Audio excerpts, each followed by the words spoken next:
On today's Locked On Thunder podcast, is the NBA All-Star Weekend back? Plus, we're going to preview the post-All-Star break Thunder schedule and see what we're going to learn in the quote-unquote second half of the season. Plus, at the All-Star break, who are the contenders for the NBA?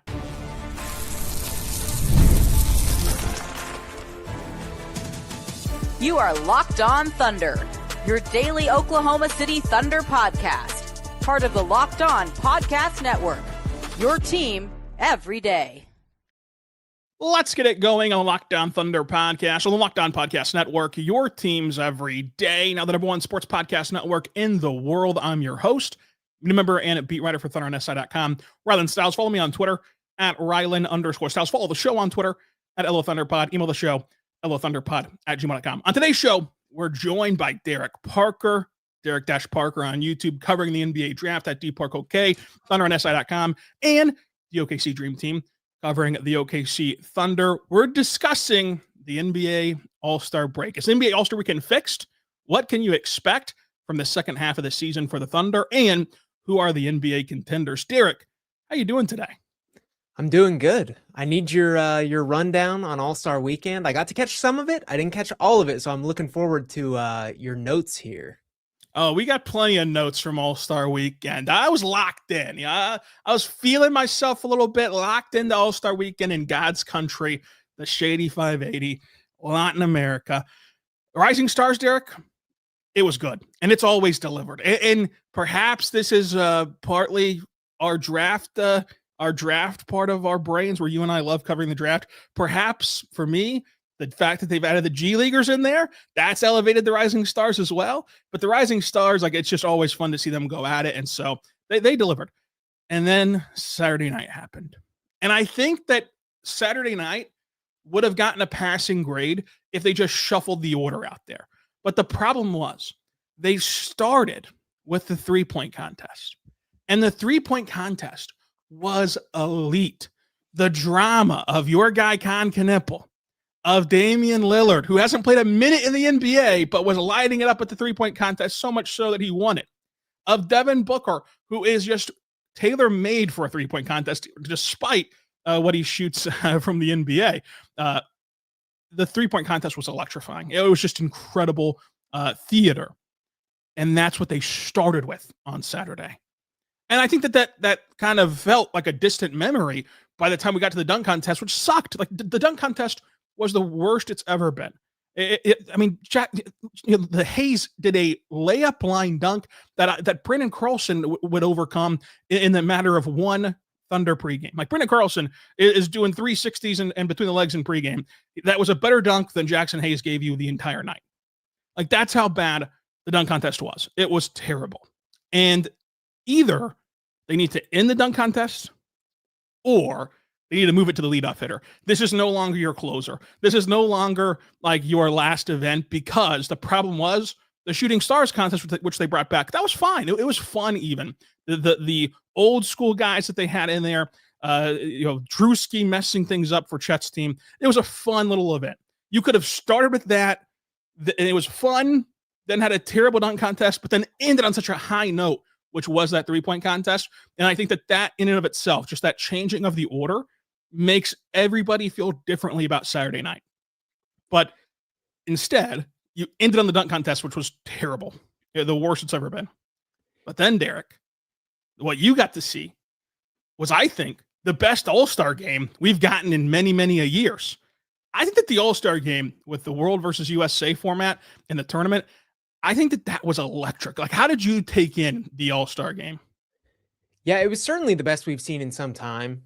I've tuned into the All-Star games for a while now, and I think we put a little bit too much expectations on this as a whole, because I just don't think we should be expecting to see like 100% effort from these guys. I know that's what people want. Like that's obviously the most fun outcome. It's just not going to happen. There's no way to get 100% effort and like care factor in this game. So the fact that we got, 50%, 60%, whatever the peak of it was, probably anytime Wemby was on the floor, I think is a step in the right direction. It's probably all we can ask for. The first three were really, really fun. And then I think in the fourth, the final matchup after the round robin, I think you kind of People said it was the older guys getting tired legs. I think it was almost kind of a return to like, oh, this is US versus US. We don't care about that this much. But overall, I mean, I think it was a win. I think there's still tweaks to be made. I don't think it's a finished product. Certainly a step in the right direction, though. Oh, these guys cared about the All-Star game better than they ever had before. Like, obviously, like you mentioned, they were not going 100% as if it was the finals, but they never did.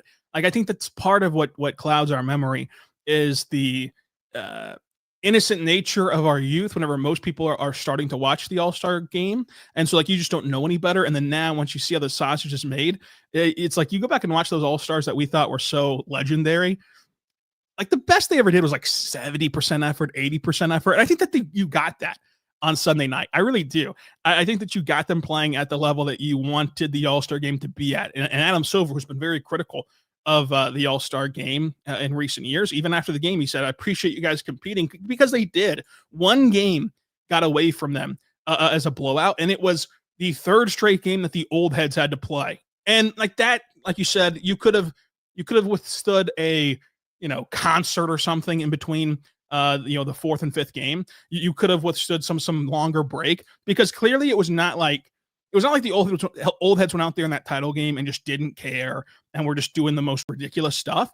They just simply were just gassed from playing 3 straight games. And that is a tweak to the format that you could have.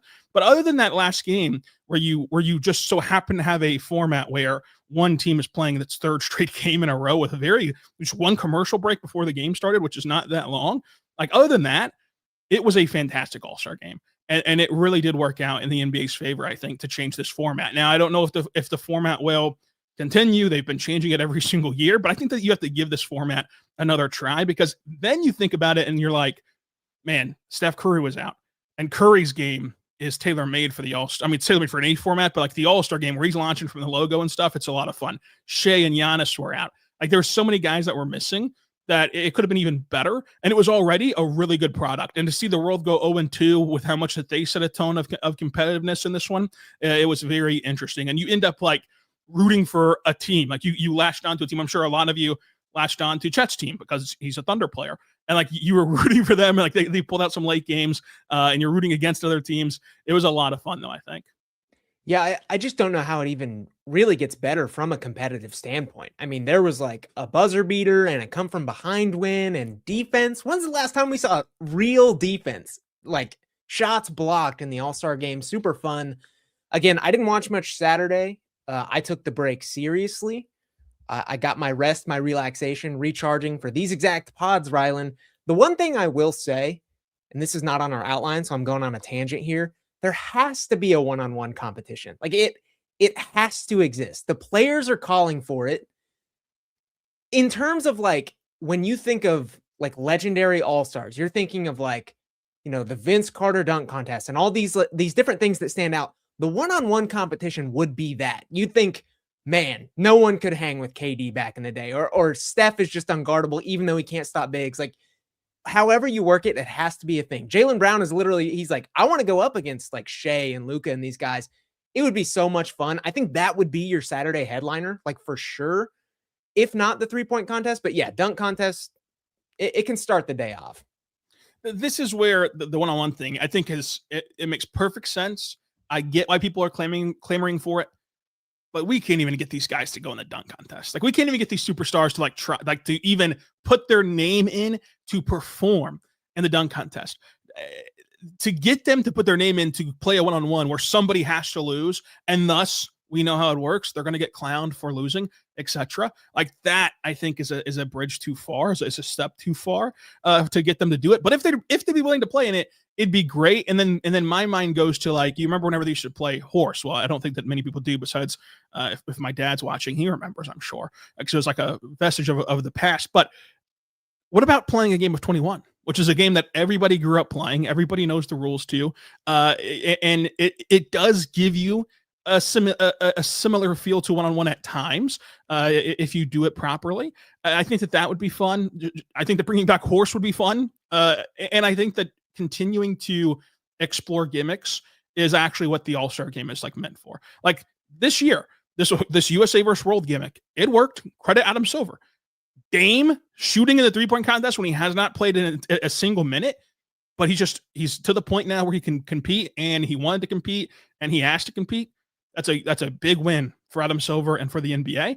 I think that the Steph versus Sabrina 3-point shootout, that was a gimmick that was a highlight of like Salt Lake City's All-Star festivities. So trying out more things like that, whether it is one-on-one, whether it is a game of 21, whether it is horse, like whatever it is, I think that can be a ton of fun. And now, after how great this 3-point contest was, Derek, you have Dame and Steph and Clay and Book wanting to do the 3-point contest next year in Phoenix. And I mean, that would be a star-studded 3-point contest in and of itself. I'm really encouraged by the fact that I think this All-Star weekend, for the first time in a long time, I think at worst you give them a B+, and at best you give them an A. So I think that that's a really good spot to be, because how many times over the last 5 years have we been talking the Monday after All-Star weekend saying that was the worst product I've ever seen?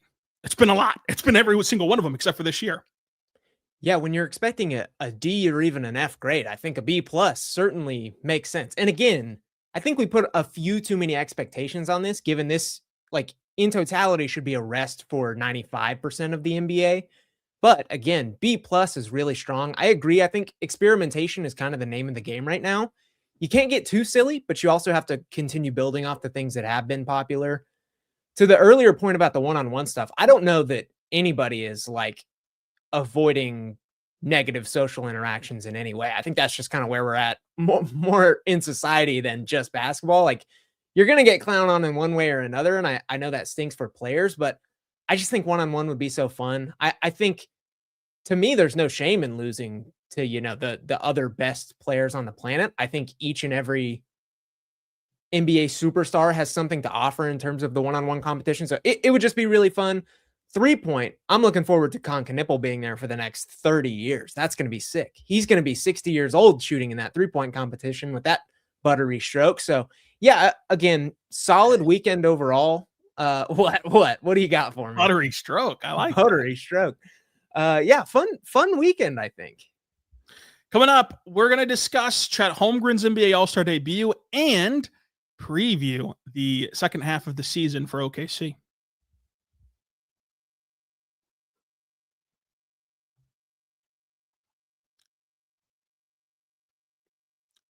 We're back on the Locked On Thunder podcast, on the Locked On Podcast Network, your teams every day. Derek, real quick on Chet's, weekend. Drewski in the Shooting Stars contest. He's everywhere now at this point. He threw some errant passes. The shots couldn't fall for Chet or his all-star teammates. It was a weird group that they had on Chet's team. He ended up losing and losing in pretty big fashion on the Shooting Stars contest. That's fine. In the NBA All-Star game, you can go back and read it on thundersi.com, but even before the game, and we talked about this a little bit last week, Derek, like Chet's game is just not very conducive to the All-Star game format. Yeah. Like what he's best at, you just don't see a lot of in the All-Star game. You don't see a lot of defensive anchorage in the All-Star game at the rim. You don't see a lot of play finishing where it's just like, hey, this is a guy that you get him into his spots in the mid-range, you get him at the rim, he's going to knock down some shots. He only played 16 total minutes throughout his team's games. He scored 10 points on 40% shooting, 1 for 2 from 3, but the 1 3 he did dribble into, 4 rebounds and assists, 2 blocks. JB was trusting the heck out of his guys. Cade and Jalen Duren, it felt like, played every single minute of this All-Star game for the team stars. But yeah, I mean, Chet did not excite at the All-Star game, and no one really should have expected him to, just given what he's good at and given what the All-Star game lends itself to. Yeah, I did think, again, the defense was much improved over the last several years. I thought that played into Chet just a little bit. Like, he did have some blocked shots, like he was moving his feet out there a little bit. Obviously, again, you can't give 100% effort, because if you go and contest a shot and roll your ankle in this game, then that's just going to be ridiculous from all standpoints. So I thought the defense was a little better than I expected. The offense, again, I mean, you touched on it. It's just not conducive to, especially this All-Star game that had kind of a mix of offense and defense. In past years, I think there would have been a lot of opportunity for Chet to get out on like a fast break and they bounce it to him off the glass. Like Scotty Barnes had that opportunity, but with the little bit more competition in this one, like things like that, they just went for the layup instead. So just again, not conducive necessarily to the All-Star game, but fun that he got to get out there and play in his first one. Yeah, it was super fun to see him just out there hanging out. And I think that the All-Star weekend, the All-Star nomination and event can give him some confidence for the second half of the season. Speaking of the second half of the season, Derek, the unofficial second half, obviously mathematically, we're well past the halfway point. But post All-Star break, after this reset, we typically get some great basketball right out of the All-Star break before Mickey Mouse March. And right before Mickey Mouse March comes the Denver Nuggets at home, which is going to be a fun game. You book in this upcoming week with the Cavs on Sunday in an afternoon primetime game on national TV. And then you get the Nuggets at home, both on national TV. Those two games will be a lot of fun to watch. But Derek, number one question, who or what is the biggest storyline for OKC from now until the end of the regular season? I've taken away the ability to say getting healthy. That goes without saying. Got to get healthy. That's their biggest storyline. But other than health, what are you most looking forward to for the biggest storyline from now until the end of the regular season?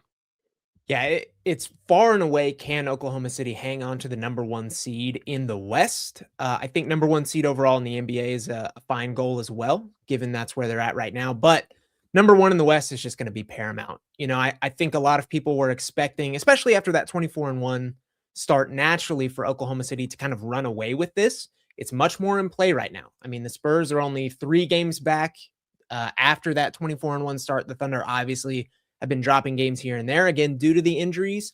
It's going to be pretty important that they grab that, I think. They have not necessarily looked head and shoulders better than everybody else. I think they've looked like an elite basketball team. They've looked like a basketball team that is certainly capable of going and winning the NBA championship, but they're going to have some advantages in their back pocket with that. And I think having home field advantage in every single playoff series is going to be massive toward that.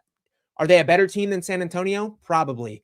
Would they especially be favored if most of the games were being played at home? I think so. So same thing with Denver. Same thing with some of the Eastern teams. If they can go and grab, a home seed, if they do end up making it to the finals, I think that's majorly important. And again, it's going to be a grind. I think this is going to be a little tougher than people think. I think San Antonio is simply playing with fresher legs. This is not a team that had an extended postseason run last year. This is not a team that's dealing with major injuries this season. So that's far and away what I'm looking at right now. Can Oklahoma City hang on to number one? I think they can. It's going to be tough.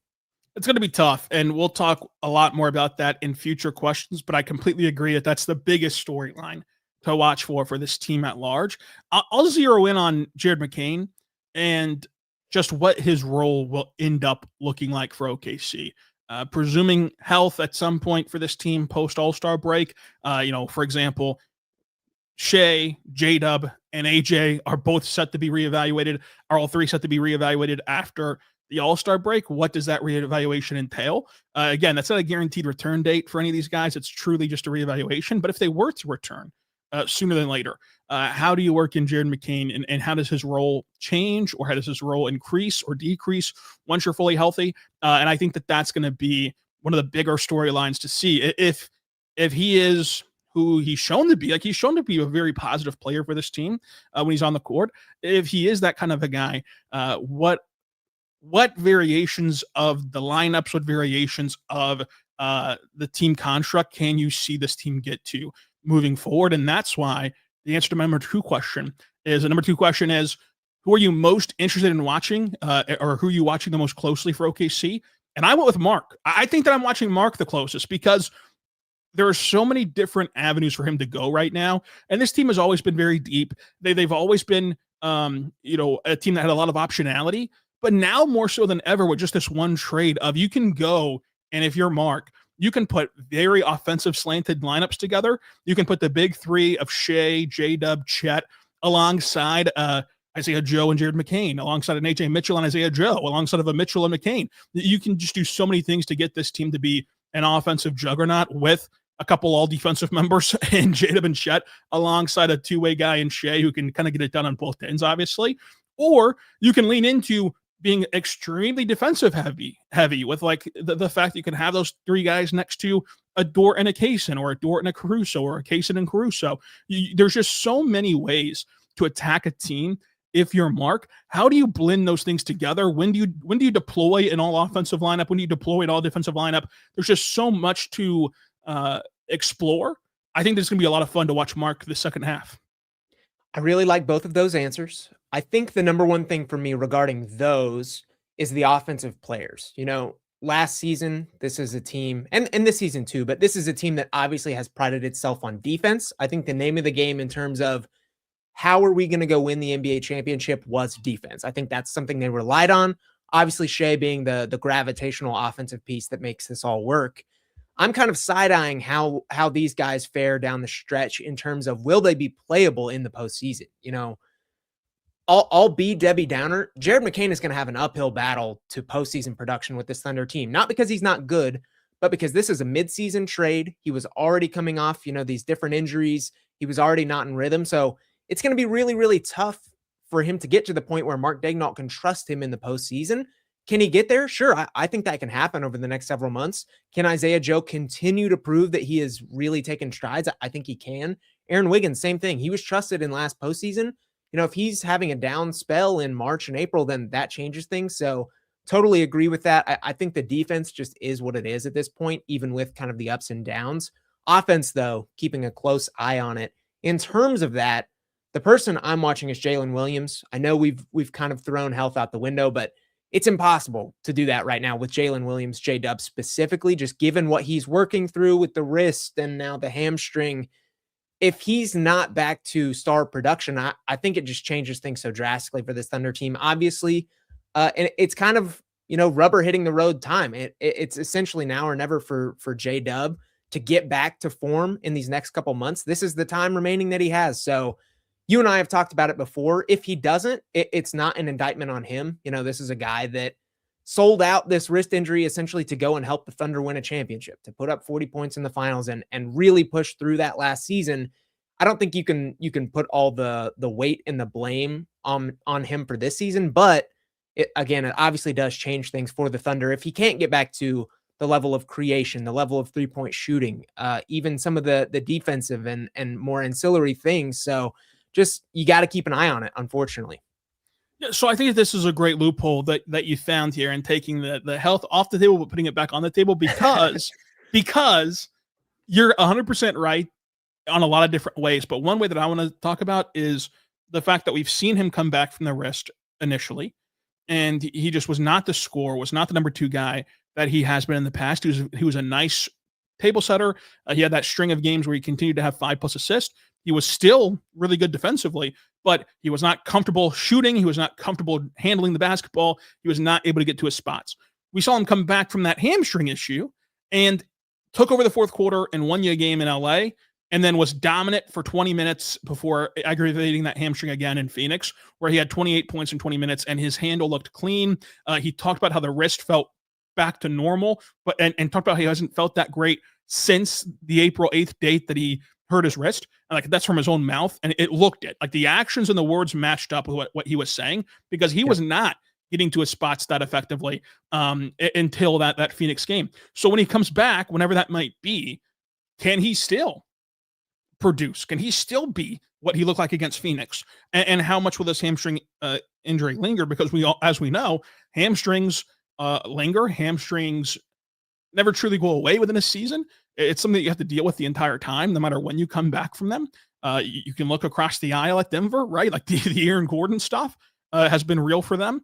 And so I just think that with this topic in particular, it stands the test of taking out injuries, because for J-Dub, even when he's on the floor, the injuries are going to be a big deal. Even whenever he's playing, it's not just simply, hey, get healthy and get back to the team. It's just well, what do you look like coming off of the injury? So I think that this is a very fair answer. Now, number 3, is there anything left to learn about this Thunder team? I think that there is. I think between now and the end of the year, we will learn exactly what their flaws are. For example, their half-court offense. That was something that really tripped them up in that Denver series, in that Indiana series, these series that went 7 games and went longer than 5 because you swept Memphis and beat Minnesota in 5. In these longer series, what we kept talking about whenever they lost games was, man, whenever the game slows down and you get to the half court, especially in the non-Shea minutes, like this team can really labor to score. And even whenever it's just Shea that's operating effectively as a scorer, or just J-Dub in that Indiana game, like this team in the half court can get really sticky. I think between now and then, you can see this team learn that that's no longer a flaw of theirs. Like you can see this team no longer is concerned about their half court offense largely because of the optionality we talked about earlier. For example, the 3-point shooting. Like if all of a sudden Joe is who Joe's been, and whenever this team's fully healthy, they get him 11 shots a night from 3 and he hits 7 of them, and McCain is who McCain is as a shooter, like all of a sudden you can feel really good about where their 3-point shooting is. Now, you also could go through the second half of the season and say, man, they still really struggle in the half court. They still really struggle as an inconsistent to bad 3-point shooting club. I don't know how this is going to go. I think that we're going to talk a lot about those two things moving forward because your schedule lends itself to this. For example, next Friday against Denver, that will be a playoff level feel, a playoff level intensity. That will be a playoff level matchup when it comes to how Denver's defending you. And hopefully each team is healthy and you can start to explore the answer to some of these questions. Yeah, I think the Thunder are basically never not in information gathering mode. Like that's just constantly what they're looking for. Is there more to find out about this team specifically in relation to this season? Yeah, I think all the stuff we've touched on this entire episode in terms of, the roster configuration. How does McCain fit? How does Isaiah Joe's, potential development work in the postseason? And how do all of these pieces fit together? They're still the most talented team in the NBA and still a team that is going to have to figure things out as they go. I also think this time can be used to see who needs to be on this team moving forward. We've talked about several times now that there's just going to be changes this offseason. That's just how it works, given the financial situations and everything. So I think you can also take this time and say, who is going to be absolutely vital, instrumental to competing for the future? I think obviously this entire season is going to play into that, but especially these months, as they continue to churn toward what should be a second straight finals appearance. They are the best team in the West right now. They should theoretically beat the Spurs and the Nuggets in a 7-game series. So I think you kind of keep a microscope on these questions moving forward. And certainly there's a lot more information to glean from the Oklahoma City Thunder in the next few months.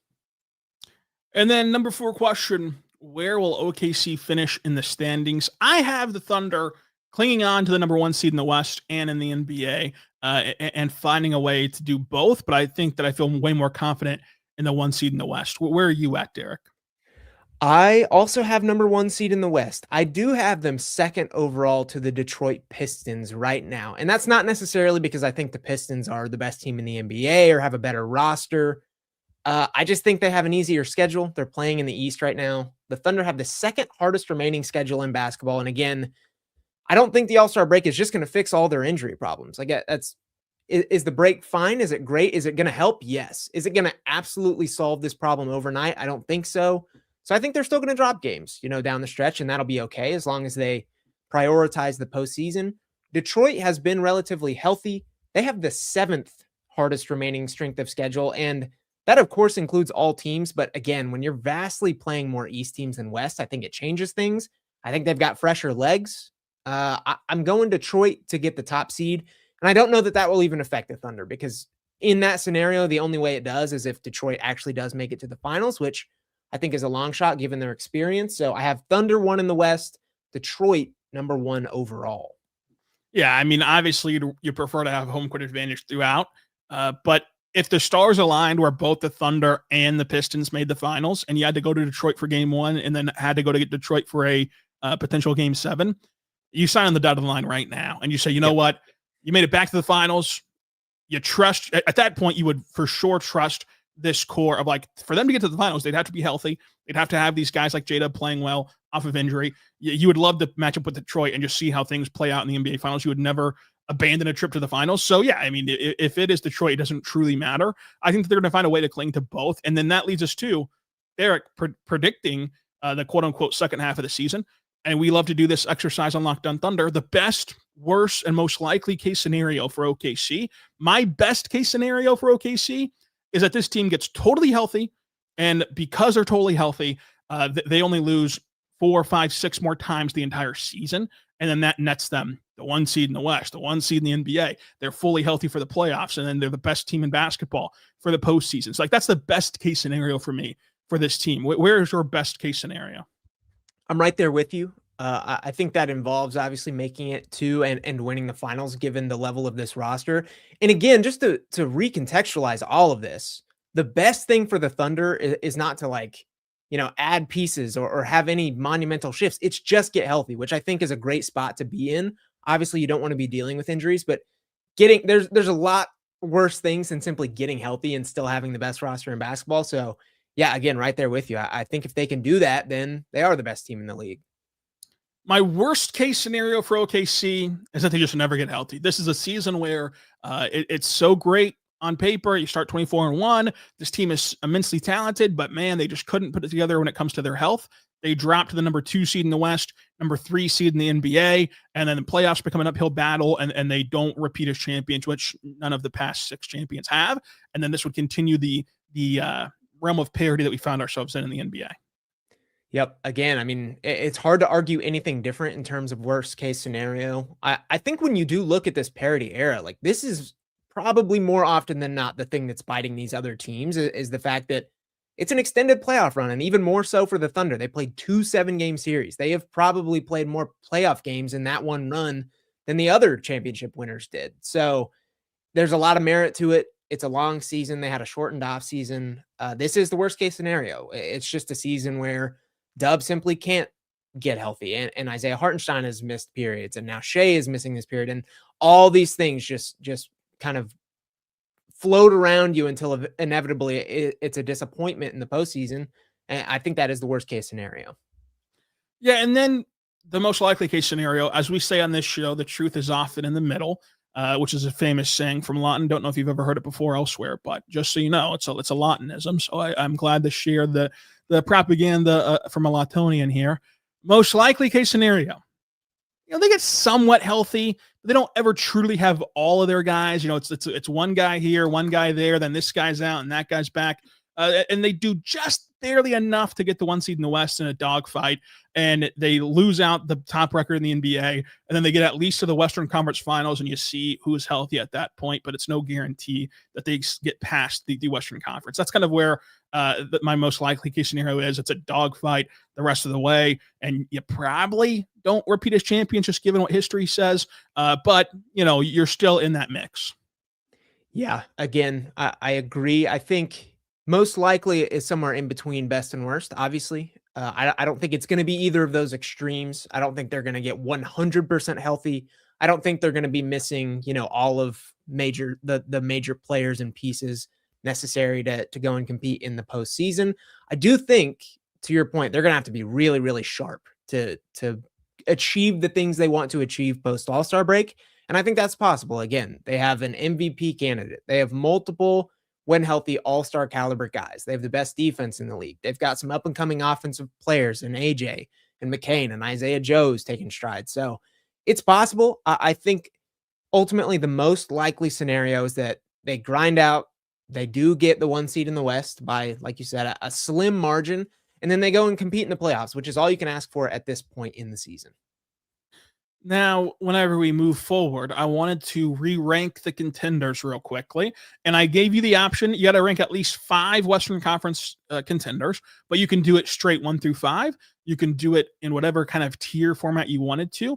For me, I did it in tiers, and I've got OKC and Denver in tier 1 by themselves, with a minuscule gap into tier 2, which is the Spurs, and they're by themselves. A very minuscule gap. The only gap there is the youth/inexperience for San Antonio. And I get that you can point to OKC's youth last year, but if you remember, that core, they added Hartenstein and Caruso. Caruso had won a championship. Hartenstein had been in playoff runs for the Knicks.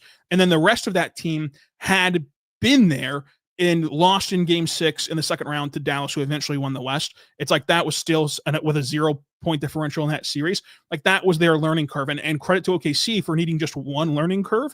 But I think that even the Spurs would need just one tiny bit of like a little experience boost there like OKC did. So I put them in tier 2, but they're by themselves, and there's a very, very small gap separating these 3 teams. Now, I think that there's a significant gap between San Antonio and tier 3, which is Minnesota. And then Minnesota is by themselves. And then there's another ocean gap between Minnesota and tier 4, which tier 4 is Houston and the Lakers. And then there is a global gap between Minnesota and Houston and the Lakers. There's a galaxy gap between Houston and the Lakers with the Suns and Warriors in tier 5. And then there is a Milky Way gap between the Suns and Warriors and the Clippers and Blazers in tier 6. So that's how I rank the West. I like your comprehensive West, but Rylan, the question is, who are the contenders? And I'm not putting the Suns on this list. I'm not putting the Clippers on this list. It's not going on mine. And honestly, pretty sneaky of you to put 5, because I don't think there's more than 4. I put 5 because you begged the question, but in my top tier, I as well have the Thunder and the Nuggets. I think these are two teams that have proven to be capable of winning an NBA championship when healthy. They just have to do that second part and get healthy. In the second tier, these are the only remaining teams I think even have a shot of making it to the finals, potentially winning the finals. I have them on even footing, Spurs and the Timberwolves. I think the Spurs are a better basketball team. They're fresher. They have probably the better player. But the Timberwolves do have some experience in 2 straight Western Conference finals. I know neither of those went their way. But I also think that this core of Anthony Edwards and a defensive-minded team has the potential to beat some others. Like, it wouldn't shock me, if Ant had a 35-point, just absolute nuclear series and did upset, one of the better teams in basketball. And then we look very silly for completely counting them out. So I have them on the same tier as the Spurs, who, again, I think they're a better basketball team talent-wise, but you touch on the experience. It does matter. Their best players simply haven't been there. It would be really, really hard to rattle off 4 straight series wins. I have a huge gap, a gap so wide, I don't even want to touch on these next teams. I don't think they're contenders at all. Are they competitive teams? Yes. Are they contenders for the finals? Heck no. Houston Rockets and Los Angeles Lakers, they're too flawed. The Rockets are a mess in terms of what they want to be, which is a finals contender. Lakers, same way. I give them some grace given that Luka's pretty fresh to being in the purple and gold. They haven't had a ton of time to roster build around him. He is much more of a future piece that they want to continue to add next to. They just haven't had time to do that. But again, these teams are not great offensively. I don't think, especially defensively, the Lakers just leave a lot to be desired. And then the Rockets have taken a step back on that end too. So not teams I'm impressed with, but I wrote them down because you wanted me to, Rylan. I'm glad that you were a company man and did what I asked of you for this pod. But Derek, I want to give you the time at the end of the show here to promote your YouTube content as always, because I love it. But I especially love your most recent video, which is my guy, our guy, your guy, everyone's a guy, and a very thundery guy in Yaxel Lindenberg. Let me know what you think about Yaxel. Let me know what you think about this scouting report you have up and what else you got coming up. Yeah, so I've been doing scouting reports over on YouTube, Derek-Parker. I think Yaxel was my 6th one, maybe 7th. Can't quite remember. Super thundery player, as you touched on. I mean, this guy, I think, is built in a lab to play for the Oklahoma City Thunder, the Memphis Grizzlies, teams that just value positional size and versatility and feel for the game. He is going to be 24 starting his rookie season, so he is really, really old, but he can just do so many things. I mean, he is versatile as a scorer, versatile as a defender. He can pass. He's got feel. He can shoot the ball in moderation. I think especially with a team like Oklahoma City that could be set to give him really quality looks, he could especially knock down 3-point shots. So Yaxel Lindenberg, certainly a player that is on my and others' radars for the Thunder with that lottery pick, the Clippers pick. And little side note for anyone that wants a little teaser, I've got another one coming out on Wednesday. Bennett Sturts, another guy, I think could be a little thundery. So a little sneak peek. Go check out Derek-Parker on YouTube. Go check him out on social media at DParkOK. You can find both of us at the OKC Dream Team on Patreon. Both of us here on Locked On Thunder and ThunderNSI.com. So go check all of that out. And until next time, folks, our next show will be with Brandon Rabar, where we're going to do an expansion mock draft here on Locked On Thunder, as expansion seems to be hitting the NBA, what that means for OKC, and then we're going to go through a mock draft of the 2 expansion teams coming up on tomorrow's show. So make sure you're there for that. We'll have you covered with 5 shows leading into the All-Star break, coming out of it. And then, of course, back on track with that Nets recap on Saturday, and then that Cavs recap next Monday. We're fully back. So make sure you tune in for that. Until next time, folks, be good and be good to one another.